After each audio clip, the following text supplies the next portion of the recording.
Eccolo il tampone salivare che si farà nelle scuole sentinella dei prossimi giorni, nel distinguo tra quello da masticare a mo' di gomma per gli studenti più grandi e quello a forma di bastoncino da tenere in bocca per i più piccini, come spiega il responsabile del Dipartimento di Prevenzione della ULSS 3 Serenissima. Che avrà uno stecchino che la tiene fuori in maniera che non la ingoino perché sono ragazzini più piccoli, e sempre anche loro dopo un minuto dovranno estrarla, metterla in un contenitore come si fa nei normali test, chiudere con un tappo a scatto e poi consegnarla a scuola al momento dell'arrivo in classe.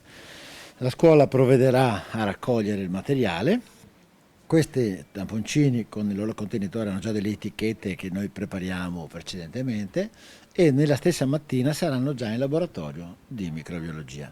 2 le scuole del Veneziano che verranno monitorate con le 2 unità mobili dell'azienda sanitaria presenti già da mercoledì prossimo per la raccolta dei primi tamponi distribuiti dalle prossime 24 ore. Una nel territorio di Mirano, l'Istituto Majorana, un liceo scientifico, e uno nel territorio di Spinea, una scuola elementare e media. Nella prima fase andremo a testare circa 140 ragazzi e via via il progetto sarà implementato fino alla copertura di tutti gli studenti. Istituti che verranno seguiti per l'intero anno scolastico con una cadenza quindicinale nell'ambito di un progetto nazionale che ha visto il Veneto capofila.